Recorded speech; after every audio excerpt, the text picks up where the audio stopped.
purpose of this iceberg infographic is mapping the development of relational capacity in the children and teens we teach and parent. But also, the purpose is to realize our own capacity to be in relationships. Simply because we're adults doesn't mean we are good at establishing relationships with the kids we're trying to care for.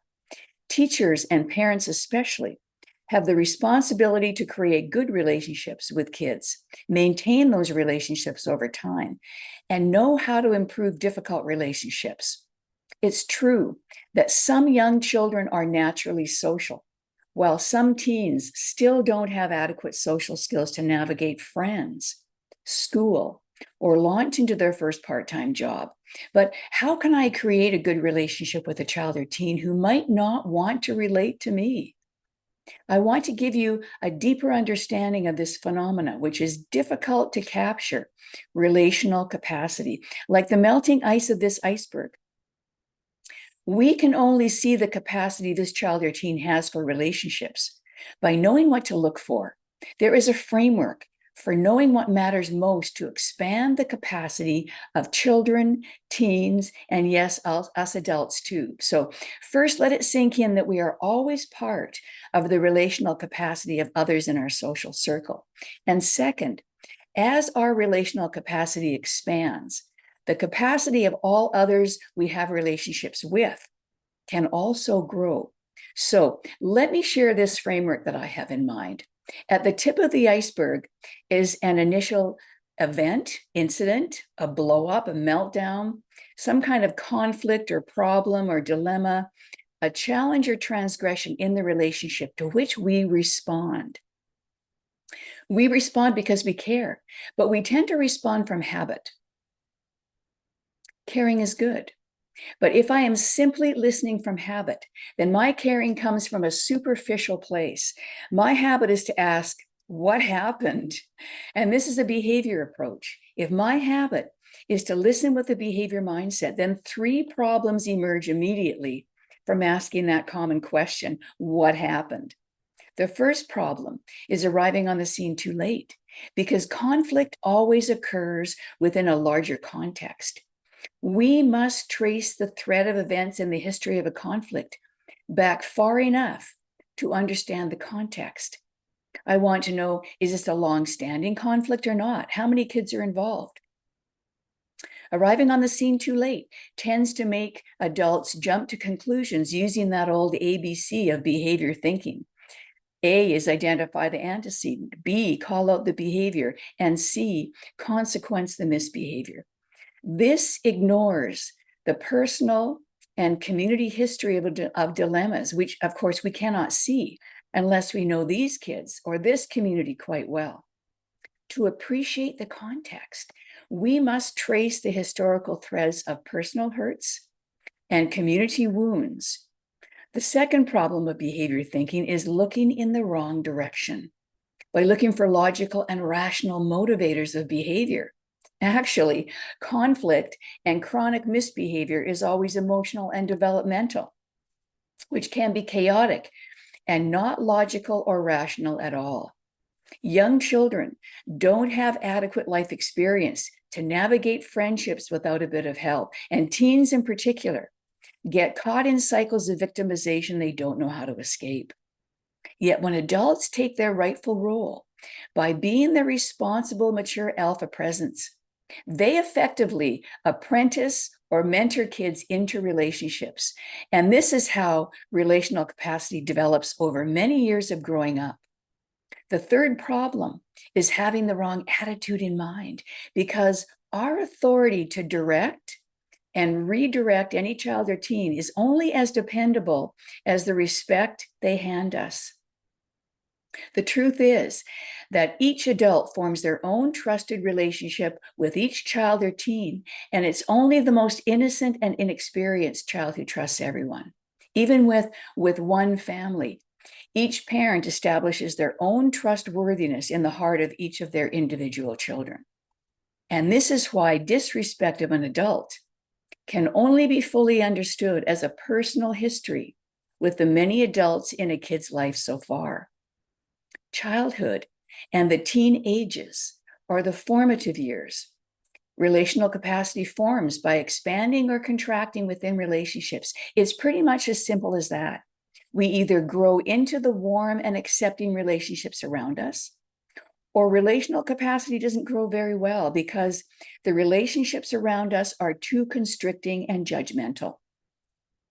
To be very precise, attachment qualities of rest and protect in friendships and families and schools give us a safe place to cry and a soft landing when life feels overwhelming. Every one of us needs rest and protect to get better at relationships, not just more friends, better friends. This is a very instructive infographic because it maps out the formation of relational capacity among children and teens, but also among parents and teachers. This is more than learning. I am mapping development. Learning is good. Of course, it's good. And a little learning goes a very long way to stimulate development, especially if we recognize that respond is listening from habit, but there are pitfalls when we merely care out of habit. Repair in relationships with compassion is a deeper level of listening from the heart to engage our compassion. Compassion introduces repair in relationships by listening from the heart as a way of observing. To ask, what are you doing? Probes just a little bit better to get a glimpse of the context involved in the conflict. This question has the quality of a photo, capturing the background context. Yet, observing with compassion requires revisiting some very old ideas to learn about behavior instincts. The first learning is to observe what Charles Darwin described as survival instincts, but additionally learn about social instincts. Survival instincts are those commonly known triggered behaviors, fight, flight, and freeze, used without thinking when our safety is threatened or problem solving is overwhelmed. Now, if we are lucky to live in a safe society, in a safe community, school, and home, we don't need these instincts to survive. Younger children are close to their instincts simply because they have a very narrow repertoire of behaviors for coping with life. Plus, teens swim in a stressful soup of adolescence. So kids can be triggered to hit, bolt, and hide in that fight, flight, and freeze. And because modern social life is challenging, even threatening at times, we also have social instincts. Social instincts were named in the 1920s, and attachment instincts were described in the 1950s, prompting this idea of three more instincts: appease, approach, and avoid. These are instincts for navigating relationships in our social world. Kids or adults of any age will use appease to avoid provoking a person who is threatening or too dismissive of their ideas and arguments. Appease is essentially a go along to get along strategy. And second, we instinctively approach others when they are warm and inviting by listening, moving closer, and following their lead because we feel connected and interested. Approach is the social instinct to listen and learn. And third, we avoid people who are not welcoming. We feel wary and keep our distance, at least until we know them better. Avoid is the instinct to reduce risk.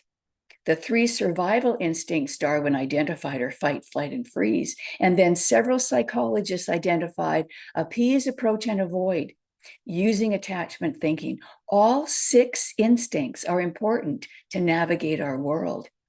Instincts are emotional, not logical. They protect us in a crisis when we don't have the luxury of time to think logically. Instincts are developmental, not rational. They protect us when we're not old enough or socially savvy enough to think rationally. However, relationship repair is possible when we understand each other better. When we ask, what are you doing? This question sinks in to help kids stop and think logically and rationally if they can. Unfortunately, schools tend to use behavior thinking and cognitive behavioral methods, which respond from habit, the most superficial level of this framework. It's the survival and social instincts which schools should take seriously enough. As a direct result, Children and teens remain emotionally needy and have no choice but to fall back on instincts to cope with their life circumstances. Responding as the adult in charge from habit as an authority figure is the wrong attitude, locking adults into looking in the wrong direction for discipline, tips, and tricks. This makes teaching and parenting actually harder. Instead, I think we should use compassion to re-engage the heart so adults get it, that chronic misbehavior is the result of stuck instincts. Relational capacity and for caring and compassion is a good starting point, but I hope you'll listen to the second and third deep dives to learn about the reflect and resource levels. Wolfe Wisdom posts are always about emotional development, and relational capacity is a big slice of emotional development.